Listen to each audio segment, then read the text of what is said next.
मैंने एक इंटीग्रेशन करी अपने प्रीलिम्स और मेंस के सिलेबस के और प्रेपरेशन के बीच में, ताकि ये नहीं हुआ कि मैं प्री की प्रेपरेशन कर रहा हूँ जिसमें कुछ और चल रहा है और मेंस के टॉपिक्स में कुछ और लेवल पे कर रहा हूँ। एक्सटर्नल मोटिवेशन जो बाहर से आपको कोई सपोर्ट मिलता है वो एक लेवल तक ही जाएगा। अगर आपका दिल उस चीज़ में नहीं है तो फिर सफलता तो छोड़िए, आप उस रास्ते पे चल भी नहीं सकते। ऐसा ना समझें कि कोई आपका बेड़ा पार कर देगा कि आप उनको कुछ दोगे तो वो आपको ऑफिसर बना के छोड़ेंगे, ऐसा नहीं है। यह कि फर्स्ट टाइम जब मैं प्री पेपर के थ्रू जाता हूँ तो मैं वो क्वेश्चंस को टिक कर देता हूँ जो मुझे 100% सर्टन है। Hello everyone, welcome to student. तो हमारे साथ है हरकीरत सर, जिनका 10th रैंक के साथ यूपीएससी में सिलेक्शन हुआ है। ये सर का 6th अटैम्प्ट था। सर की जो जर्नी है वो काफ़ी लंबी रही है, तो आज हम सर की स्ट्रगल की जर्नी जानते हैं, साथ ही इनकी बुक लिस्ट, स्ट्रैटेजी, इन्होंने कैसे अपनी प्रिपरेशन को किया, सारी बातें इस वीडियो में डिटेल में कवर करेंगे। तो अभी तक आपने चैनल को सब्सक्राइब नहीं किया तो चैनल को सब्सक्राइब कर लीजिए, इस वीडियो को लाइक करें। आपके जो भी क्वेरीज होते हैं आप हमें इंस्टाग्राम और फेसबुक पर मैसेज कर सकते हैं।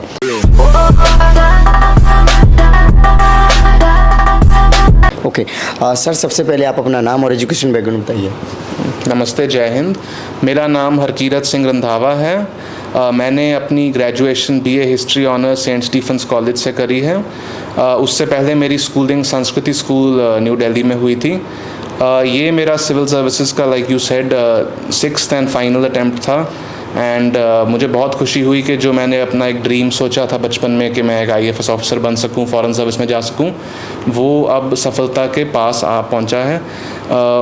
मैं ये कहना चाहूँगा कि जो भी देख रहे हैं, जो भी कोई स्ट्रगल में है इस एग्ज़ाम के बेसिस पे, या कोई भी एग्ज़ाम दे रहे हैं या कोई भी चुनौती का सामना कर रहे हैं, अगर आप स्ट्रगल फेस करते हैं, अगर आप फेलियर फेस करते हैं, अगर आप हार्डशिप फेस करते हैं, प्लीज़ हार मत मानिए। इसका मतलब ये है, अगर आपको स्ट्रगल आ रही है, कि आप ज़िंदगी की हदों को, अपनी हदों को आप पार कर रहे हैं, अपने पोटेंशियल के पास जा रहे हैं। सो मैं ये चाहूँगा कि आप सबको मैसेज मिले कि please do not give up, हार ना माने कभी। Right sir. सो आप सर अपने बाकी अटैम्प्ट के बारे में बताइए कि आपने कब कौन से अटैम्प्ट दी थी, क्या रिजल्ट रहा उनका। मेरा जो फर्स्ट अटैम्प्ट था, मैंने कॉलेज से ग्रेजुएशन के बाद ही दिया था, 1 साल बाद।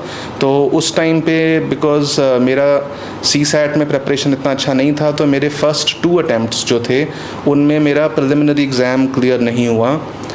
उसके बाद मैंने 2 अटैम्प्ट्स जो नेक्स्ट दिए 3rd एंड 4th में, उसमें प्रिलिमिनरी एग्ज़ाम क्लियर हो गया, लेकिन मेन एग्ज़ाम में मुझे रिटन एग्ज़ाम के बाद इंटरव्यू कॉल नहीं आई। सो वो हो गए मेरे 4 अटैम्प्ट्स। इस अटैम्प्ट के पहले जो 5th अटैम्प्ट था मेरा, उसमें मेरा प्रिलिमिनरी एग्ज़ाम फेल हो गया। एंड फिर ये 6th एंड फाइनल अटैम्प्ट था मेरा, जो अब सक्सेसफुल हो पाया। सो ये एक लंबी जर्नी रही, लेकिन एक इवेंटफुल जर्नी भी थी। Right sir. तो सर इतनी लंबी जर्नी के बाद काफ़ी आपने असफलताओं का सामना किया, देन जब आपका टॉप रैंक के साथ सिलेक्शन होता है तो उस टाइम आपका क्या रिएक्शन था? देखो, एक लेवल पे तो आप बिलीव नहीं कर सकते कि आपका नाम लिस्ट में ऐसे आया है टॉप पे, क्योंकि आपको कई बार असफलता जब आपको बार बार ऐसे लगती है, आपको जब पड़ती है असफलता का, जब वार पड़ता है आप पे, तो आपका दिल कई बार थोड़ा सा ऐसे अपने आप को छुपा लेता है, बंद कर देता है कि मैं अब इमोशन ना दिखाऊं, मैं छुपा लूं अपने आप को, क्योंकि दोबारा अगर असफलता आई तो फिर क्या करूंगा मैं। लेकिन जब असल में नाम देखा, जब वो रिएक्शन आया, तो क्या कहूँ, खुशी से आंसू निकला है, क्योंकि इतने साल हो गए और पेरेंट्स को मैंने बताया और वो भी रोना ना बंद करें। तो मैं कहूँगा कि इस एग्ज़ाम में जो भी आप स्ट्रगल फेस करें, ये भी याद रखें कि इसमें जब सक्सेस मिलेगी आपको, और ज़रूर मिलेगी, तो उसका भी जो हैप्पीनेस है वो आप सोच नहीं सकते हैं। Right sir. सो सर अपनी प्रीलिम्स की स्ट्रेटजी के बारे में बताइए। जो स्टार्टिंग के अटैम्प्ट्स में फॉलो कर रहे थे, क्या सेम लास्ट अटैम्प्ट तक वो भी वही फॉलो किया, फिर चेंज किया? देखिए, अगर आप सेम अटैम्प्ट फॉलो करते जाएं और आप फेल हो रहे हैं, फिर आप फेल ही होते जाएंगे। अगर आप फेल किसी भी स्टेज पे हो रहे हैं, मतलब कि कोई उसमें चीज़ लैकिंग थी। प्रिलिमिनरी एग्ज़ाम में मैंने गलतियां पहले ये करी थी कि मैं या तो किसी एक एरिया में ज़्यादा फोकस कर गया, जैसे एक अटैम्प्ट में इकॉनमी में फोकस कर दिया, या हिस्ट्री, आर्ट एंड कल्चर, और पूरा कवरेज नहीं किया, तो उस कारण मुझे लॉस हुआ। दूसरा था कि मैंने कुछ लेवल पे शायद CSAT को इतना सीरियसली नहीं लिया, या ये नहीं पहचाना कि मेरी मैथ्स में और लॉजिकल रीजनिंग, इन चीज़ों में क्षमता थोड़ी कम है और लोगों से, तो मुझे उसे मेहनत ज़्यादा करनी थी, वो मैंने चेंज किया। But most important I will say कि मैंने एक इंटीग्रेशन करी अपने प्रीलिम्स और मेंस के सिलेबस के और प्रेपरेशन के बीच में, ताकि ये नहीं हुआ कि मैं प्री की प्रेपरेशन कर रहा हूँ जिसमें कुछ और चल रहा है और मेंस के टॉपिक्स में कुछ और लेवल पे कर रहा हूँ। सब साथ में साथ किया, नेक्स्ट टू नेक्स्ट।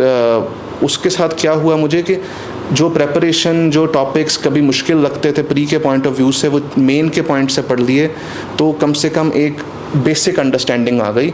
सो मैं ये सजेस्ट करूँगा कि प्लीज़ प्री को स्टैंड अलोन ना लें, ये ना सोचें कि प्री एक अकेला एग्ज़ाम है। प्री पूरे एग्ज़ाम का एक हिस्सा है और आप ओवरऑल प्रेपरेशन करें ताकि प्री आपका एक स्टेप में क्लियर हो जाए। Right sir. So sir prelims में कितने क्वेश्चन अटैम्प्ट करने का आप टारगेट रखते? ये आप पे डिपेंड करता है कि आपकी प्रेपरेशन किस हद तक थी और आपका लक उस दिन कितना साथ दिया। क्योंकि आपको करना ये है, मैंने क्या किया कि फर्स्ट टाइम जब मैं प्री पेपर के थ्रू जाता हूँ तो मैं वो क्वेश्चंस को टिक कर देता हूँ जो मुझे 100% सर्टन है, उसमें कोई डाउट नहीं है। तो आपकी प्रेपरेशन, आपका हार्ड वर्क इस पॉइंट पे है कि ये नंबर आप बढ़ाओ।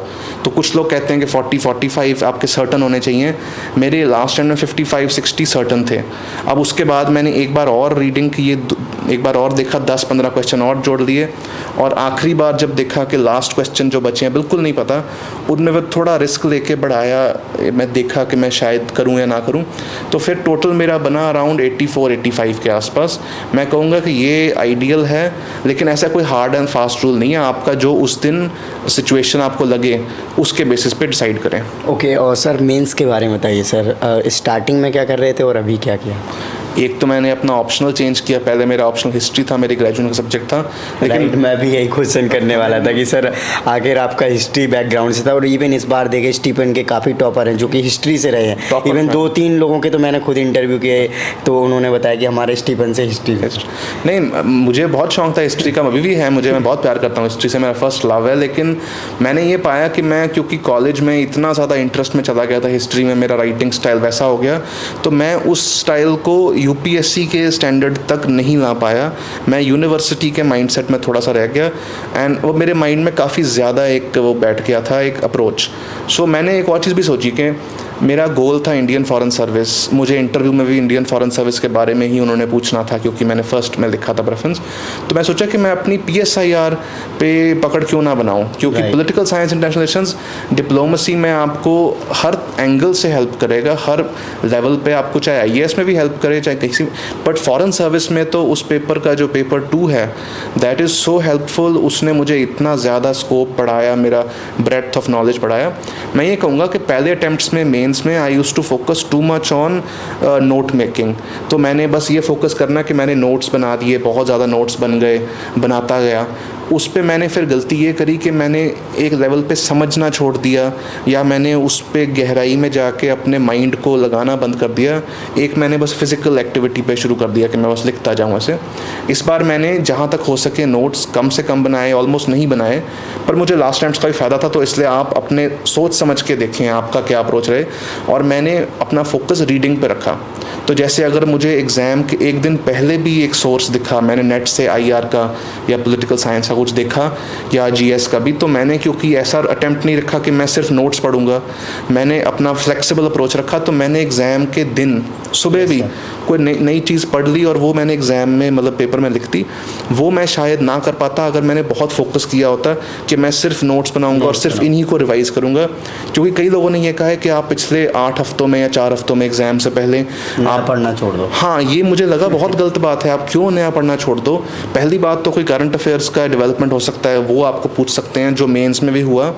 COP26 पे क्वेश्चन आया था जो ग्लोबल वार्मिंग वाला, और एक WHO के भी स्टैंडर्ड थे, वो सब प्रीलिम और मेंस के बीच में हुआ। तो आपने अगर वो नहीं किया तो आप वैसे फंस जाओगे। अदर थिंग इज़ कि आपको एक फ्लेक्सिबल अप्रोच आंसर राइटिंग में भी तभी आएगी जब आपने एक बैरियर ना बना रखे हो अपने माइंड में कि ये इकोनॉमी है, ये पॉलिटिक्स है, ये सोसाइटी है। जब आप सबको मेल जोल कर सकोगे तभी आपका एक इंटीग्रेशन बनेगा और आप एक लेवल पे जाओगे फिर। ओके, सो सर आपने करीब 4 मेंस दिए हैं सर। तो पहले सर आपके कितने मार्क्स आ रहे थे, किसमें कितना स्कोर हो रहा था, और इस बार आपके कितने क्या? जो मेरे पहले मेंस थे ना, उनमें एक्चुअली आई गेव 3 मैंने दिए हैं, बिकॉज 2 बार जब मेरे पहले हिस्ट्री के साथ नहीं हुआ था, उसमें मेरे क्या हुआ था कि एग्जैक्ट मुझे मार्क्स याद नहीं, मैंने जान के याद भी नहीं रखे, बिकॉज मैं चाहता था कि मैं आगे बढ़ूँ, पीछे ना ज़्यादा देखूँ। बट मैंने जब सीखा उसको देख के रिजल्ट्स को, मैंने ये पाया कि GS में जनरली मेरी कंसिस्टेंसी नहीं बन रही थी कि किसी GS में ज़्यादा आ गए, जैसे GS 1 में ज़्यादा आ गए क्योंकि हिस्ट्री का फोकस था, लेकिन 3 में कम हो गया बिकॉज उसमें करंट अफेयर्स फोकस था। तो एक वो कंसिस्टेंसी बनाना बहुत ज़रूरी था, वो मैं पहले फेल इसलिए कर रहा था।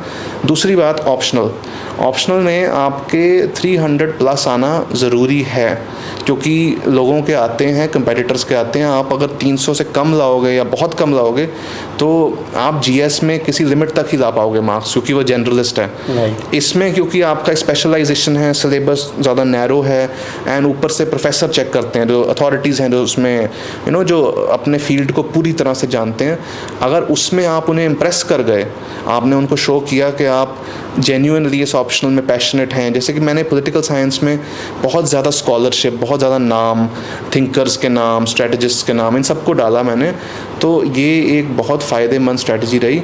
जहाँ तक ऑप्शनल इटसेल्फ है, मैं कहूँगा कि दिस इज़ द की, क्योंकि ऑप्शनल में आप जितनी भी स्ट्रेटजी अपनी यूनिक बना सकें, जितने भी सोर्स अपने बना सकें जो दूसरे जनता से थोड़े से विभिन्न हैं, तो उतना आप डिफरेंस पाएंगे। ऑप्शनल में इस बार मुझे आई थिंक पेपर 1 PSIR में 147 आया एंड पेपर 2 में 158 आया। Okay, so one of the highest marks. हाँ, और लोगों के भी आते हैं, तो मेरा पॉइंट ये था कि ये स्टैंडर्ड आप मान के चलिए कि लोगों के ये स्टैंडर्ड पे मार्क्स आ रहे हैं, मेरे भी आ गए। मैं ये नहीं कहूँगा मैंने बहुत ज़्यादा कोई पढ़ाई करी PSIR की, लेकिन मैंने जो पढ़ा उसको मैंने कोशिश करी कि थोड़ा एक ऑनर्स लेवल, ग्रेजुएट लेवल तक ले जाऊँ उसको मैं, क्योंकि उन्होंने लिखा ये है कि this subject has to be done till at least honours और ग्रेजुएट लेवल, जब उसका आप आंसर लिखते हो। राइट। सो हाँ, one more thing I would mention, उसमें भी लोगों ने कहा है कि आपने सिर्फ पैराग्राफ लिखने हैं, पॉइंट्स नहीं लिखने। मेरे साथ जब एग्ज़ाम में था तो PSIR के जो स्टूडेंट थे, पेपर 2 में काफ़ी जल्दी पड़ गई थी, एंड में काफ़ी रश हो गया था बिकॉज पेपर लेंदी था।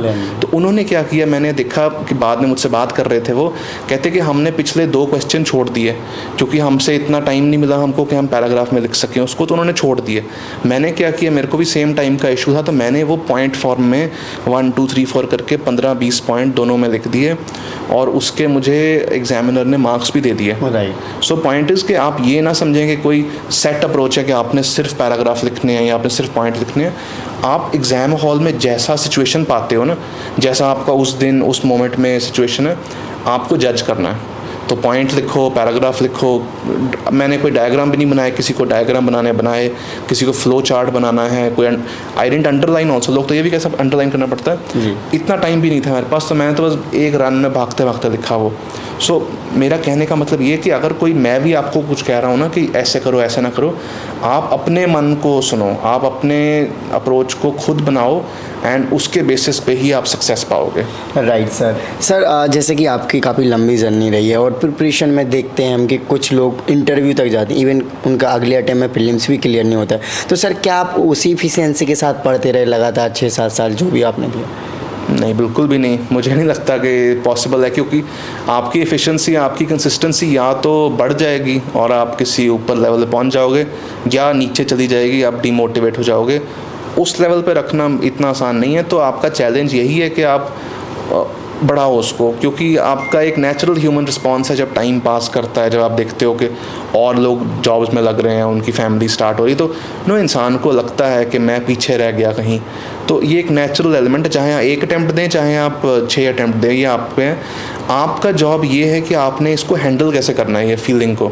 जो आप पे प्रेशर पड़ेगा, आपके घर में पड़ेगा, घर के बाहर पड़ेगा, परिवारों, मतलब दूर दूर से आपके दोस्त संबंधी सब लोग जो हैं वो पूछेंगे, आप भी सोचेंगे कि मैं क्या जवाब दूं। तो आपको अपने मेंटल स्टेट को, अपने जो इमोशनल स्टेट को स्टेबलाइज करना पड़ेगा। चाहे आपका ये अटैम्प्ट फेल हुआ, चाहे मैं अब सक्सीड हुआ हूँ, आपको एक अपना इमोशनल बैलेंस लाना पड़ेगा। तो अगर आपने वो कर दिया, अगर आपने ये समझ लिया कि अगर ये अटैम्प्ट अच्छा हुआ या बुरा हुआ, मैं अपने लक्ष्य पे लगा रहूँगा, तो फिर आप पाओगे कि आपकी कंसिस्टेंसी ऊपर की तरफ ही जाएगी। आपकी जो एक परफॉर्मेंस है वो डिप नहीं होगी। मेरे साथ ज़रूर हुआ कि मेरे जब पहले 2 बार मेंस लिखने के बाद, इससे पहले वाले में जब प्री फेल हो गया, बट फिर मैंने उसको भी एक चुनौती माना। मैंने कहा कि अब मैं पूरी तरह से अपनी अप्रोच चेंज करूं। सो आप भी ऐसे लीजिए, एक चैलेंज माने कि आपकी जो ट्रू पर्सनैलिटी है, आपका जो असली स्वरूप है, वो धीरे धीरे ये एग्ज़ाम आपको, it will clean away the rest, बाकी सब कुछ हटा के आपकी ट्रू पर्सनैलिटी को सामने लाएगा। ओके, सो सर, अपने आप को आप स्टे मोटिवेट कैसे रखते थे? क्योंकि यूपीएससी एक ऐसा एग्ज़ाम है जो कि ख़त्म होते ही दूसरा स्टार्ट हो जाता है, तो उस टाइम पे हमारे पास टाइम नहीं मिलता है कि हम अपने आप को समझा पाएँ और फिर देन एग्ज़ाम के लिए तैयार। देखिए, ये तो आपका सबसे बड़ा पर्सनल टेस्ट है कि आप लाइफ, नॉट जस्ट एग्ज़ाम तो एक छोटी सी चीज़ है, ये तो दुनिया में इतनी चीज़ें हैं, एग्ज़ाम उनमें एक है। आपको लाइफ में किसी भी चीज़ में अपने आप को मोटिवेट करना पड़ेगा, क्योंकि एक्सटर्नल मोटिवेशन जो बाहर से आपको कोई सपोर्ट मिलता है वो एक लेवल तक ही जाएगा। अगर आपका दिल उस चीज़ में नहीं है तो फिर सफलता तो छोड़िए, आप उस रास्ते पे चल भी नहीं सकते। मैं कहूँगा कि मैंने जो स्ट्रैटेजी ये रखी, या स्ट्रैटेजी क्या हो, या मेरा जो अप्रोच था कि मैं हर रोज़ कुछ ना कुछ मिनट अपनी आंखें बंद करके सोचता था, अपने माइंड में एक विज़न बनाता था कि मैं एक इंडियन फॉरेन सर्विस ऑफिसर बन चुका हूँ। और ये नहीं सोचा मैंने कि मेरा ये रैंक आया, क्योंकि वो ना आप सोच नहीं सकते, रैंक इतने फैक्टर हैं उसमें, या मेरे को किसी ने, फैमिली ने कुछ कंग्रेचुलेट किया या कुछ। मैंने ये सोचा कि मैं वो ड्यूटी कर रहा हूँ, कि मुझको वो रिस्पॉन्सिबिलिटी मिली है, मैं अब विजुअलाइज़ कर रहा हूँ। और फिर मैंने सोचा कि उसमें मुझे कितनी ज़्यादा सेटिस्फेक्शन मिलेगी, कितनी ज़्यादा अकॉम्प्लिशमेंट मिलेगी, तो कितनी ज़्यादा प्राइड मिलेगी। तो फिर उसके बेसिस पे मैं देखता था कि रोज़ जो दिन के जो डीमोटिवेशन के जो ट्रेंड आते हैं आपके लाइफ में, कभी सुबह को कभी शाम को आपको लगता है कि मैं पढ़ाई छोड़ दूं या मैं ये एग्ज़ाम छोड़ दूं, वो चीज़ें फिर आप पाओगे कि बहुत छोटी हो जाती हैं। आपका दिल, आपकी जो सोच, आपका इरादा उससे बड़ा हो जाता है। सो मैं कहूँगा कि आप चाहे, मैं तो प्रार्थना करूँगा कि जो भी एग्ज़ाम सच्चे दिल से थे वो पहले अटैम्प्ट में निकल जाए एंड शान से निकले, बिना कोई प्रॉब्लम के। बिकॉज़ अगर आप सच में मोटिवेटेड हैं, सच में डेडिकेटेड हैं, तो मैं तो क्या, आपको कोई भी एग्जाम्पल देखने की ज़रूरत नहीं है, आप अपना एग्जाम्पल लें। Right sir. So sir, test series आपकी प्रिपरेशन में कितने हेल्पफुल रहे, या फिर आपकी टेस्ट सीरीज की अप्रोच क्या रहती थी? अर्लियर अटैम्प्ट्स में मैंने टेस्ट सीरीज़ करे थे अपने पुराने ऑप्शनल के भी, इसके भी मैंने शुरू में थोड़े देखे थे। आई हैड डन सम, मतलब कुछ जो नेट पे मिलते हैं या कुछ प्रीवियस PYQs जो हैं उसके, तो मैंने एज सच टेस्ट सीरीज़ इस अटैम्प्ट में नहीं किए थे जो टाइम्ड एंड रिटन वाले। मैंने ये किया था कि हर टॉपिक जो ऑप्शनल में है या GS में, तो मैंने एक पेज पे वो टॉपिक के लिए उसका टाइटल लिखा, उसमें उसके जो सब पार्ट्स हैं कि ये माइक्रो लिस्टिंग वो लिखी, और मैंने क्वेश्चंस लिखे जो इस टॉपिक से पिछले अराउंड 10-15 साल में, ऑप्शनल में तो 20 साल भी हो जाता है क्योंकि ऑप्शनल में काफ़ी कंटिन्यूटी। फिर जैसे कि कोई भी टॉपिक है GS 1 का या 2 का या ऑप्शनल का, तो उसका जो एक मैंने प्रिपेयर किया अप्रोच, उसके क्वेश्चन सारे एक जगह पे आ गए। तो जब मैं सोचता था, जब मैं अपने माइंड में पढ़ता था, तो मैं ये टॉपिक ऐसे नहीं पढ़ रहा कि मैं कॉलेज में बैठा हूँ कि मेरे पास 3 साल है, मैं डिग्री लूँगा। मैं सोचा कि इससे क्या क्वेश्चन पूछती है UPSC, क्या लेवल का क्वेश्चन आता है, और मैं उसके लिए प्रिपेयर्ड हूँ कि नहीं। तो मैंने कुछ आंसर लिखे, वो भी टाइम्ड नहीं। मैंने बस एक ये पाया कि अगर आप लिखना चाहते हैं तो आप लिखें। आपको अगर सच में फील होता है कि आप में वो कमी है, स्पीड की कमी है, या आप सोचते हैं कि आप में सिंटैक्स, जो सेंटेंस बनाने का स्ट्रक्चर, वो कम पड़ रहा है, तो आप ज़रूर करें, टाइम्ड करें, किसी भी इंस्टीट्यूट के पास जाएं, आपको जो भी ठीक लगे ऑप्शनल का, मेंस का। मैं ये कहूँगा कि वो आप ज़रूर करें। उसके साथ साथ आप ये भी ध्यान रखें कि आप एक बहुत ही फ्लेक्सिबल अप्रोच बनाए रखें। ये आपको कोई भी अगर बताए कि आपने हर आंसर में एक कोई कीवर्ड लिखना है, या एक, मतलब कोई आपके पास कोई मंत्र बताएंगे कि आपने हर क्वेश्चन में ये एलिमेंट्स हिट करने हैं, वैसा ना करें। हर क्वेश्चन यूनिक है, हर क्वेश्चन, चाहे वो PYQ का है, चाहे वो आपके एक्चुअल एग्ज़ाम का है, उसको अपने आप में रिस्पेक्ट करें, उसके लिए एक टाइम दें, उसके लिए एक फोकस दें। हाँ, मैं ये कहना चाहूँगा कि जो टेस्ट सीरीज़ क्यों इंपॉर्टेंट हैं काफ़ी, जो फर्स्ट अटेम्प्टर्स के लिए या जिन लोगों की स्पीड कम है, इस एग्ज़ाम में अगर आप स्पीड नहीं रखोगे, अपनी राइटिंग स्पीड नहीं रखोगे, तो रैंक तो छोड़ो, इंटरव्यू नहीं आएगी। क्योंकि मेरा एक्सपीरियंस ये है कि मैंने पहले बताया नहीं, मैं जो पिछले 2 टेस्ट में रह गया था, मैं जो हिस्ट्री ऑप्शनल के साथ, उसमें इशू ही था कि मैं इतना परफेक्शनिज्म में लग रहा था। पहले क्वेश्चंस में बहुत अच्छे आंसर लिख दिए, बहुत ज़्यादा फोकस कर दिया, फिर टाइम जैसे लास्ट वालों में कम कर। हाँ, फिर ये तो जैसे मैं कहूँगा कि इस बार मेरा बहुत जो बड़ा फ़र्क रहा कि मेरे को इंटरव्यू कॉल आई कि फिर मैं आगे स्टेप पे जा पाया, कि मैंने GS में, ऑप्शनल में तो चलो ज़रूर ख़त्म करें, लेकिन GS में लोग कम से कम कई बार 1 या 2 क्वेश्चन, कई बार तो 3-4 क्वेश्चन पीछे छोड़ देते हैं, या सिर्फ नाम के लेकर के आते हैं, बस वैसे ही, मतलब उनको पता है कि कहना पूर्ति करिए, मार्क्स नहीं आएंगे। तो राइट है। इसमें मैं कहूँगा कि ज़रूर आप अगर राइटिंग प्रैक्टिस करें, एक तो अपना कंटेंट बढ़ाएं, आप मेमोरी बढ़ाएं, लेकिन आपको एक टाइम मैनेजमेंट का स्किल प्रेपरेशन में एक और होता है और एग्ज़ाम हॉल में और होता है। प्रेपरेशन में आप अपने सिलेबस को बांट के उसमें टाइम दोगे। एग्ज़ाम हॉल में आपको एक डिसिप्लिन लाना पड़ेगा कि अगर 7-8 मिनट निकल गए हैं और मैं लिखता जा रहा हूँ और टाइम भी ख़त्म हो रहा है और स्पेस भी ख़त्म है, तो फिर मैं उस क्वेश्चन को फुल स्टॉप करके आगे बढ़ूँगा। राइट। ये ट्रैप में नहीं पड़ना है कि मैं क्वेश्चन पे लगा रहूँगा, अब इसको परफेक्ट मैं सजाऊँगा तब मैं आगे बढ़ूँगा, फिर आपके 4 क्वेश्चन रह जाएंगे। जी सर। सो परफेक्शनिज्म में ना जाएं। क्वेश्चन को जैसे भी आपकी स्पीड है आपने ख़त्म करना है। आई वुड से 10 मिनट्स के अंदर तो कर ही लेना चाहिए, वो भी ज़्यादा है मेरे हिसाब से, 8-9 मिनट होना चाहिए, बट उतने टाइम में आपने करके आगे बढ़ना है। If you finish the paper, आपने अगर पेपर कंप्लीट कर दिया, आप बहुत बहुत जनता से ऊपर निकल जाते हो।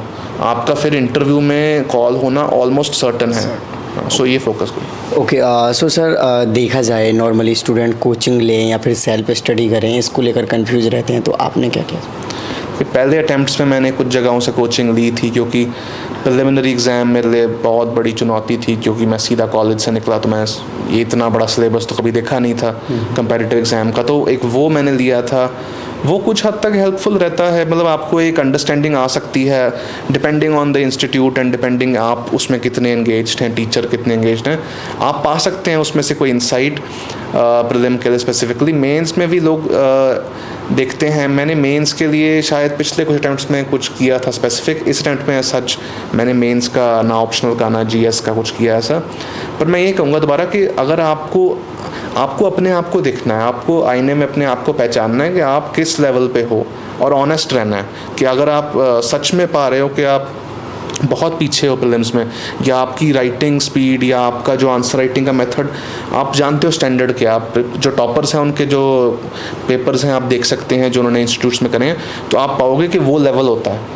तो अगर आपको इतना ज़्यादा डिफरेंस नज़र आ रहा है, फिर आप कोचिंग समझ के, सोच समझ के लें, अपने दूसरे लोगों से बात करके जो वहाँ पर रह चुके हैं, एंड उसको आप अपनी एक प्रेपरेशन का पार्ट माने। ये प्लीज़ किसी को भी ऐसा ना समझें कि कोई आपका बेड़ा पार कर देगा कि आप उनको कुछ दोगे तो वो आपको ऑफिसर बना के छोड़ेंगे। ऐसा नहीं है, ऐसा कोई नहीं कर सकता सिवाय आपके एंड भगवान के। मैं एक छोटी सी बात कहना चाहूँगा, जो वैसे कहते नहीं है कि अगर आप भगवान को मानते हैं तो उनकी प्रार्थना करें, पूजा करें उनको, अगर नहीं मानते हैं फिर दुगना करें, फिर क्योंकि ज़रूर हैं हेल्प करते हैं आपकी। मेरी बहुत ज़्यादा हेल्प करी गॉड ने। तो एक तरह से आप अपने आप में ना खो जाएं, अपनी फैमिली से या सोसाइटी से अलग रह के सोसाइटी का पार्ट रहें, फैमिली में जुड़े रहें, एंड गॉड को अगर आप माने ना माने प्लीज़ प्रे करें। Okay, thank you so much sir for your lovely message. So guys, देखा सर ने अपनी जर्नी को डिटेल में आपके साथ शेयर किया। सो आई होप कि आप इनकी जर्नी से इंस्पायर हुए होंगे, साथ में कुछ सीखने को मिला होगा। तो अभी तक आपने चैनल को सब्सक्राइब नहीं किया तो चैनल को सब्सक्राइब कर लीजिए, इस वीडियो को लाइक करें। आपके जो भी क्वेरीज होते हैं आप हमें इंस्टाग्राम और फेसबुक पर मैसेज कर सकते हैं। इन सभी की लिंक वीडियो के डिस्क्रिप्शन में है। जय हिंद।